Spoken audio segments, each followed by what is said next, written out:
Hey there, wordsmiths. I must tell you, I feel quite good about this word. Esteem. Esteem. It's a noun. It means respect. You can hold someone in high esteem, which means you have a lot of respect for them.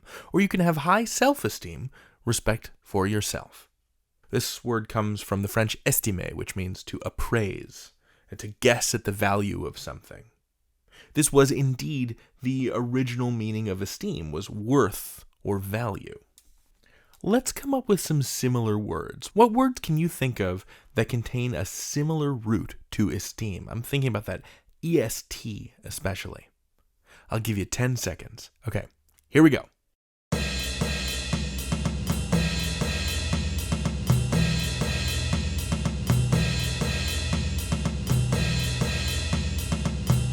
Okay, here's what I came up with. There's estimate, which means to make a rough guess, like estimating how many jelly beans are in a jar. Right, tying it back to the root, when you're estimating something, you're guessing at its value or its worth, or how many jelly beans there are.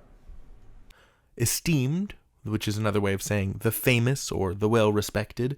That's how I talk about my work friends sometimes. I'll be like, oh yeah, my esteemed colleague Heather. She rules. Hi, Heather. Inestimable, which means something so precious that it can't even be given a value. Like a diamond the size of a small dog, or my belief in you. Let's use esteem in a sentence or two. Juanita held her mother's sculptures in high esteem, though the art world never seemed to get them.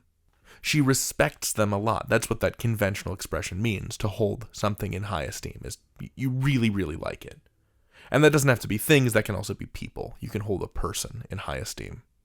Let's do another one. Brolus the troll saw a therapist to talk through his feelings of low self-esteem. Good job, Brolus. It's never too late to take care of yourself. In this house, we support trolls that take care of themselves. Wordsmiths, I hope you know the value that you possess. It is inestimable. It is beyond number. Remember that when you're feeling low. I believe in you. And I also believe that you can learn anything. David out.